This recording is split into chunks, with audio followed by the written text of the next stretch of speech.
Welcome back to the channel, everyone. It is raining outside, so I am indoors today and I'm going to be showing off my new bike, the Basso Palta II. No secret here, it was in the title, but I did change from my 3T Exploro to this Basso gravel bike, and just like with my 3T, this is going to be my do-it-all bike, at least for this year.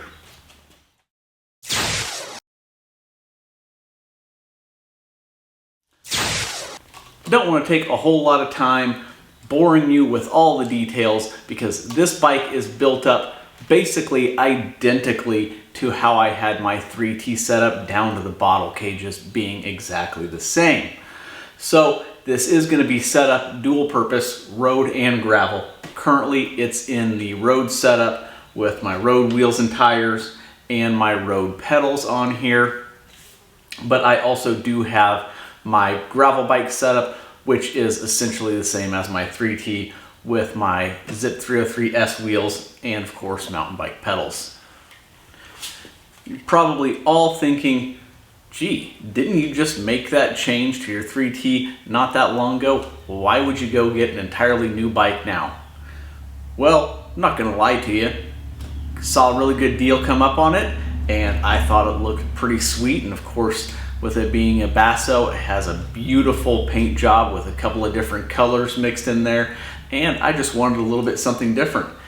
Truth is though, this bike ticks a lot of boxes for me in that it has fully integrated cabling, which I have never had on a bike before, so I really wanted to try that out and see how it went. Plus, it is pretty aggressive for a gravel bike, and the stiffness is just immense for on-road stuff. It isn't quite as compliant as my 3T Exploro, but the feel that you get from the pedals in climbing and on sprinting is just miles above the 3T Exploro, because this thing feels like a stiff aero bike when it comes to putting that power down, and I really enjoy that since I do use this both on road and gravel.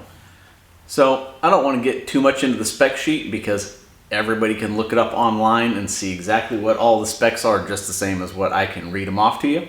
But it is good to note that it does have 45C clearance, which I may move it up to 45C tires here in the future, but I am not going to currently. One thing that I really dislike about using a gravel bike for road use also is the amount of gaps that you have when running a road wheel and tire on a gravel frame. Just looks kind of stupid to me. So I do have a fix coming up for that in a future video, so do keep an eye on the channel for that. So we're going to go ahead, throw this on the scales in road bike setup, the lightest weight setup that I can have for it. We'll see what it weighs, and maybe in the future we'll do some weight saving techniques for it.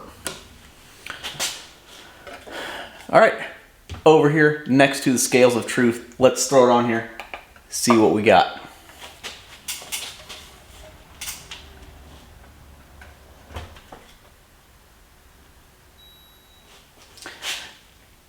.57 kilos.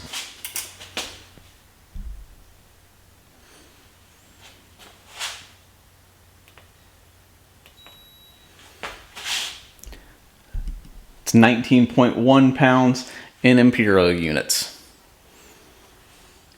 So, super short video today, but I did just want to introduce you to my new Basso that you will see on the channel going future, and I'll throw up a couple of videos here in the future on some things I do to tweak this a little bit and make it just that much better for my use.